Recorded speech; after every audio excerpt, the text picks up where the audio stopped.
நம்ம அதிர்ஷ்டருக்கு சினிமாவில் நடிப்பது அப்படின்றது தொழில் மட்டும் கிடையாது.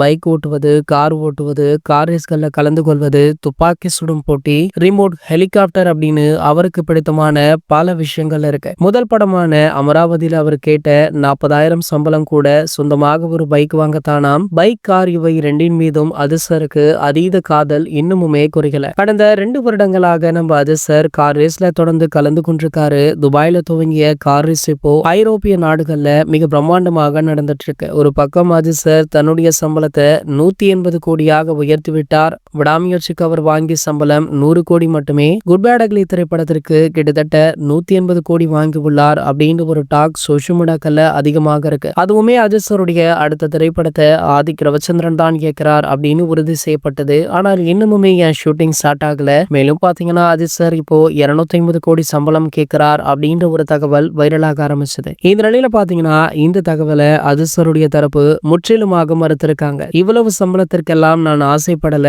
நான் எவ்வளவு சம்பளம் வாங்குறேன் அப்படின்றதையுமே என்னால வெளியில சொல்ல முடியாது. சோ இது வெறும் வதந்தி அப்படின்றதற்கு முற்றுப்புள்ளி வைக்கும் விதமாக அதிர்ஷ்டரே இது பற்றி வெளிப்படையாக பேசியிருக்காரு. மேலும் பாத்தீங்கன்னா AK64 திரைப்படம் நவம்பர் அல்லது டிசம்பர்ல ஸ்டார்ட் ஆகலாம் அப்படின்னு சொல்லப்படுது. படத்துடைய முதற்கட்ட வேலைகள்ல ஆதிக் அவர்கள் அதி தீவிரமாக தான் இருக்காராம். சோ படத்துடைய வேலைகள் ஒரு பக்கம் நடந்து கொண்டுதான் இருக்கு. கூடிய விரைவிலேயே படப்பிடிப்பும் ஸ்டார்ட் ஆகும் அப்படின்றத அதிர்ஷ்டருடைய மேலாளரான நம்ம சுரேஷ் சந்திரா அவர்களே தெரிவிச்சிருக்காரு. இது போன்ற சினிமா செய்திகளை பற்றி நீங்க உடனே தெரிஞ்சுக்க நம்மளுடைய சேனலை மறக்காம சப்ஸ்கிரைப் பண்ணிக்கோங்க.